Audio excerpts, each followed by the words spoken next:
Welcome to the latest remote edition of RPPV News, bringing you stories from across the Mornington Peninsula. I'm Catie and I'm at home. Our top items for this edition are the latest from the COVID-19 outbreak on the peninsula. 2 fishermen are missing after their boat is found washed up at Phillip Island. Proposed changes to beach box regulations give the Shire demolishing rights. Deborah Marr presents a report on how we in the government can help local businesses.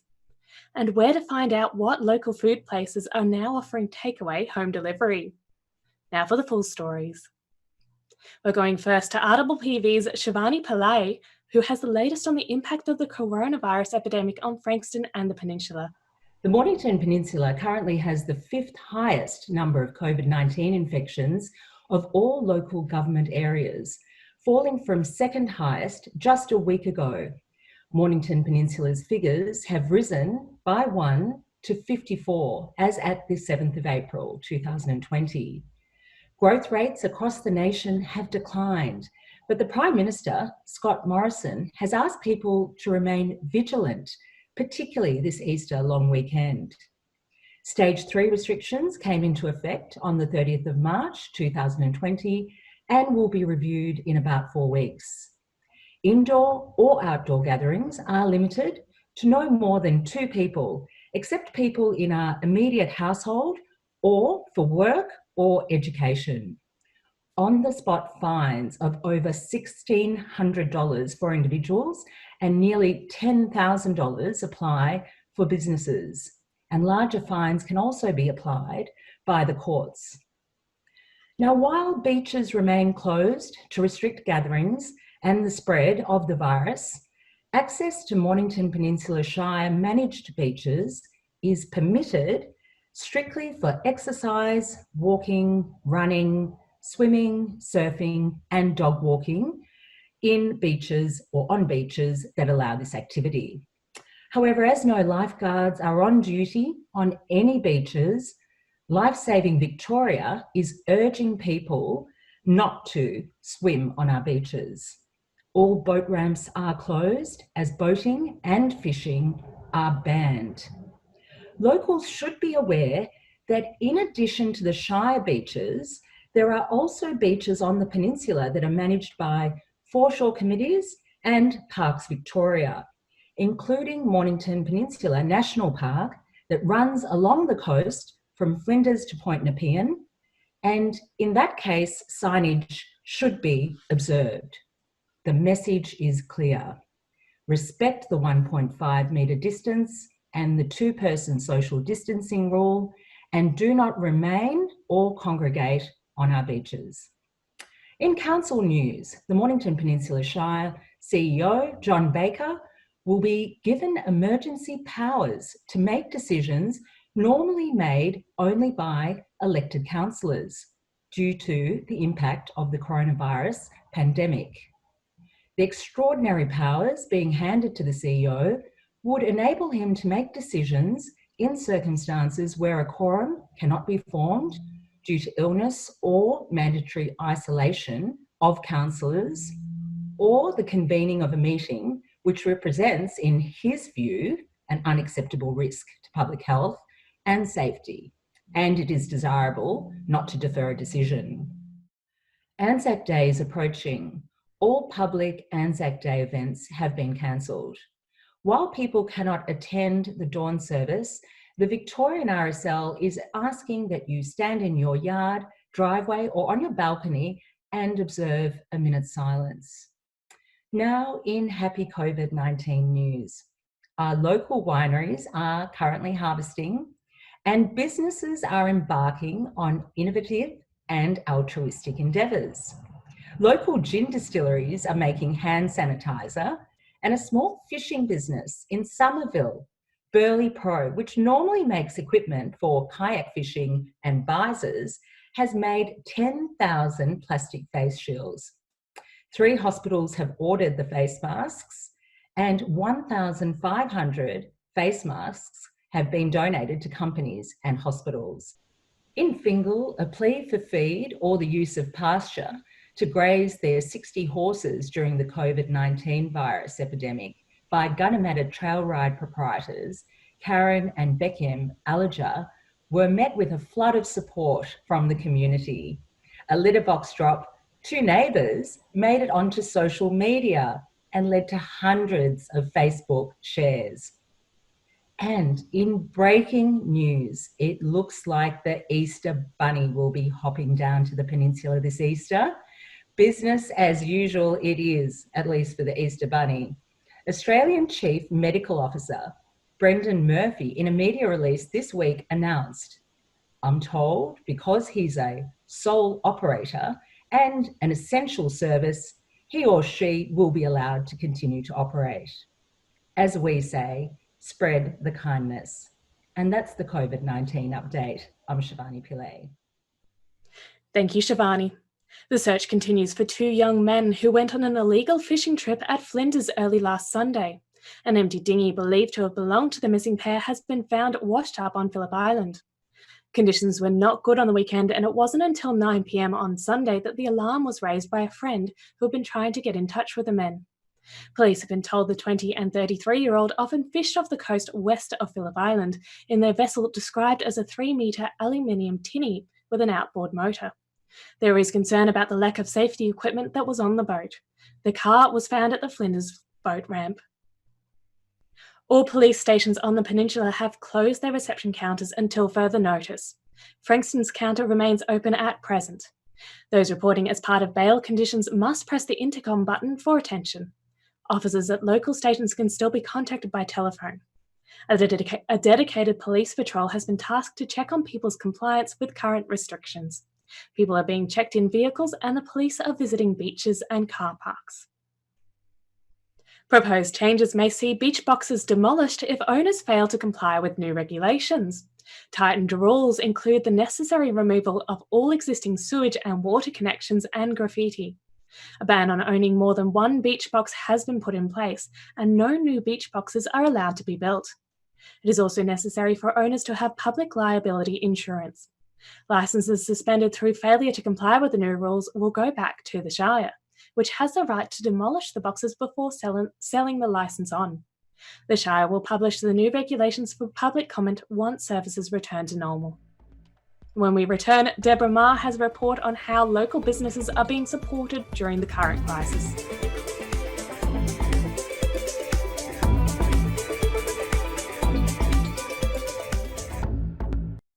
Coronavirus is changing the way we live, work and communicate. Changes can be hard, so it's vital to take care of ourselves and others. Prioritising your mental health is important. To help, there are some things you can do, like eating well, keeping active, talking with family, friends and neighbours via phone or video calls, and making a new daily routine. Together, we can help stop the spread and stay healthy. Visit australia.gov.au to learn more. Authorised by the Australian Government, Canberra. Are you eligible for NDIS, an aged care package, or just looking for in-home care? Try Aftercare. So let our family help your family. Call 1300 46 46 63 or visit after-care.com.au. Battery World now open in Mornington. We know batteries. We know our 75 D23Ls from our DIN 65LHs. And we know which is best for you. We have the range and a spark no one else can match because we live and breathe batteries. Those beautiful boxes and cylinders that power our lives and our passions. That's why we're the batteryologists. We're Battery World. Battery World Shop 1, 43 Mornington Tyre Road, Mornington.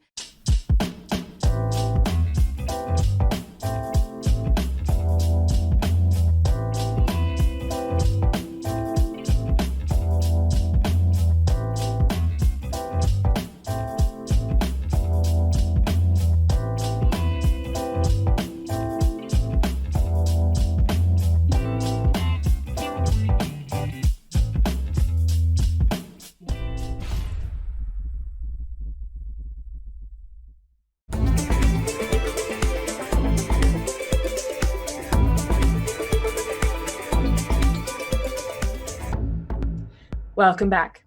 Now for our special report by RPPV's Deborah Ma.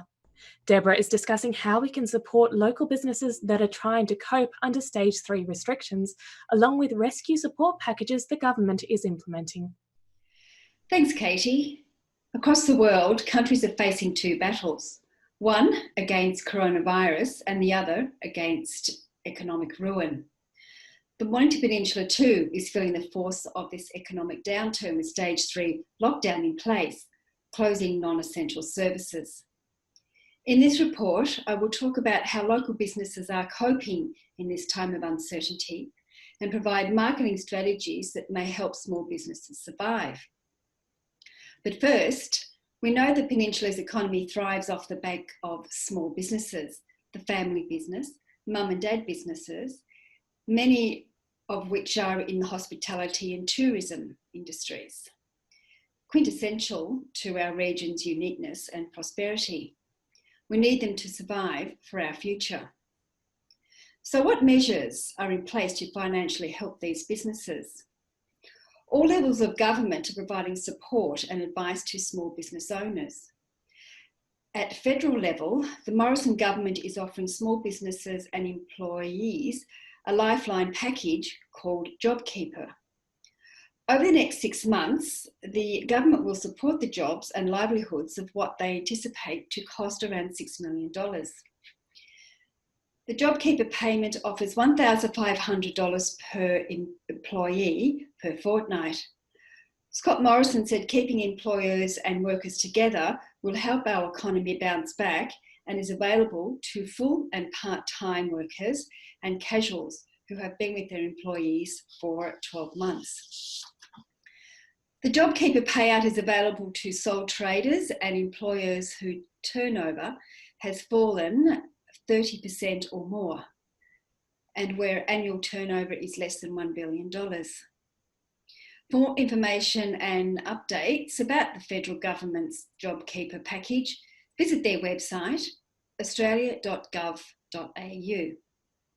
At state level, the Andrews government is also casting a lifeline to Victorian businesses with the introduction of the Economic Survival and Jobs Package. As part of this $1.7 billion package, $500 million will assist small to medium businesses most impacted by the COVID-19 outbreak. The package offers advice and updates, helps businesses with workplace strategies to respond to coronavirus, and helps business owners prepare a risk management plan to easily identify risks to their business. Facts about this package and eligibility, visit the state government's website, business.gov.au/coronavirus.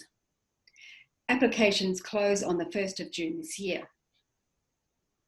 Our local government is doing its part to support local businesses too. Mornington Peninsula Shire Mayor Councillor Sam Hearn had this to say to locals about communities.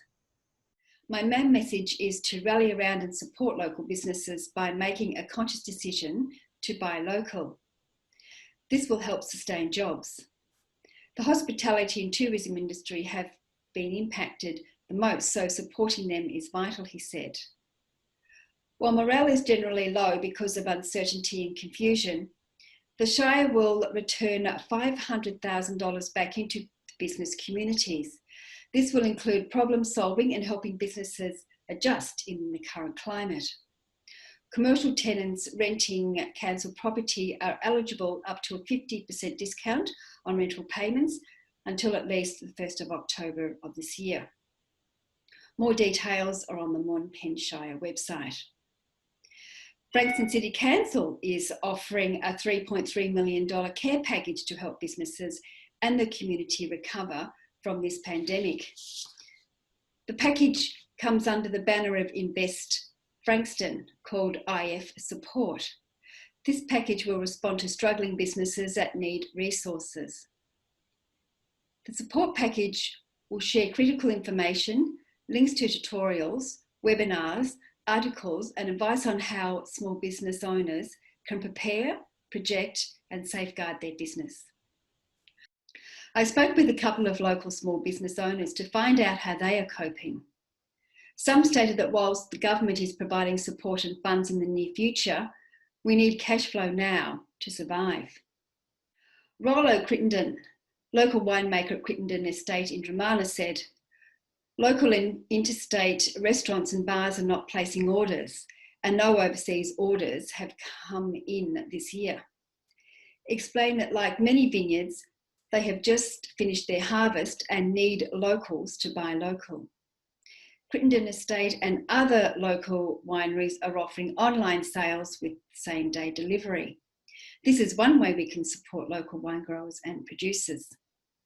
Jackie Mitchell, local marketing expert and RPPV radio presenter of Taking Care of Business, said that many local small businesses are not technologically ready to meet new customer needs in these uncertain times. She said, it's been a steep learning curve for them to get up to speed with the latest technology.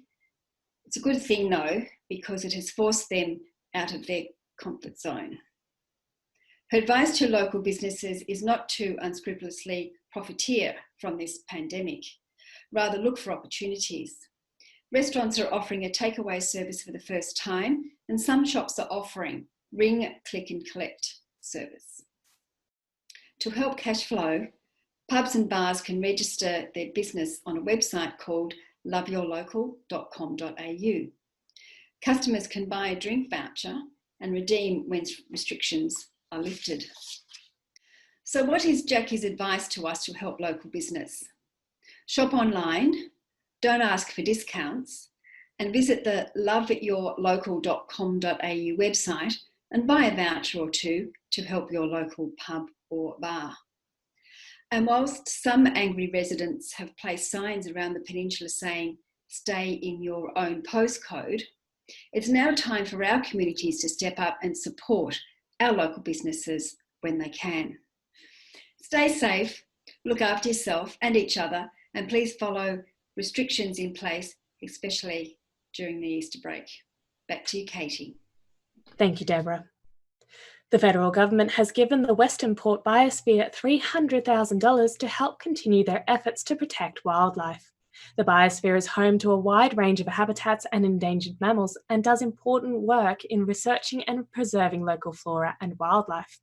Flinders MP Greg Hunt praised the biosphere for their works and welcomed the investment. Money being sent from the federal government will go towards conservation and development. Morn Pen News has published guides for local food businesses currently offering takeaway and home delivery services. Check your local paper to see who's cooking up a storm in your area. If you're a local food business, get in touch with the paper to add your name to the list. Mornington Peninsula Shire is continuing its commitment to council meetings as this live stream shows. Councillors each have their own desk and are spaced wide apart to keep the wheels of democracy turning. And finally, it's flu shot season. Health professionals are urging everyone to get vaccinated this year to keep immune systems strong while we're facing the coronavirus.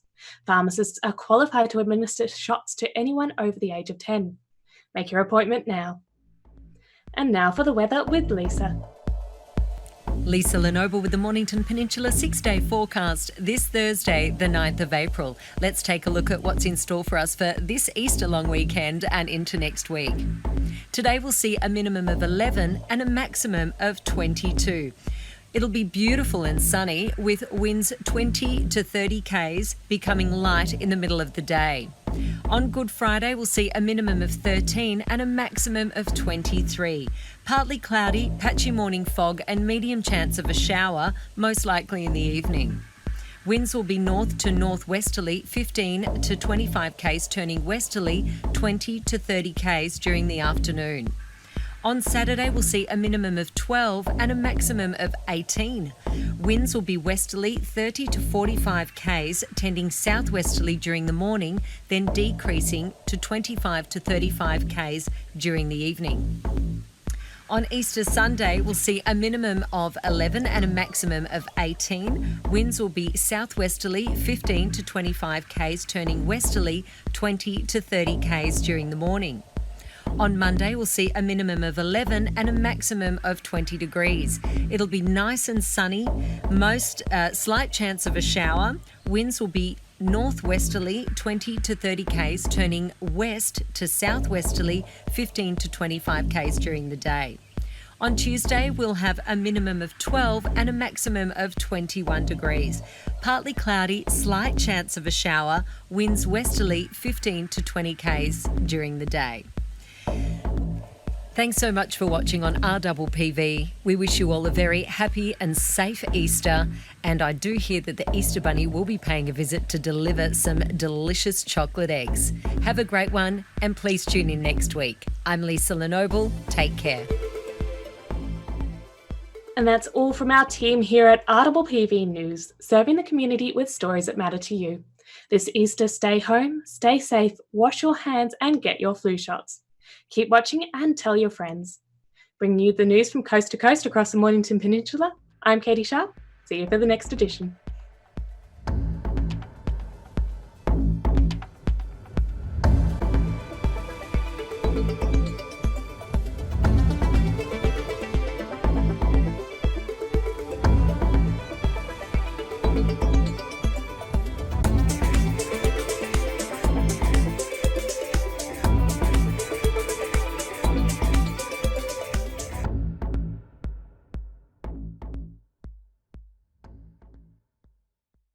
As coronavirus continues, it's vital that we support our older Australians. So keep in contact regularly with older neighbours, friends or family. Set them up to use technology, then plan a regular time to connect. Cook a meal and leave it at their front door, or offer to run errands. You could drop a note in their mailbox or chat over the fence. Together, we can help stop the spread and stay healthy. To find out more, visit australia.gov.au. Authorised by the Australian Government, Canberra.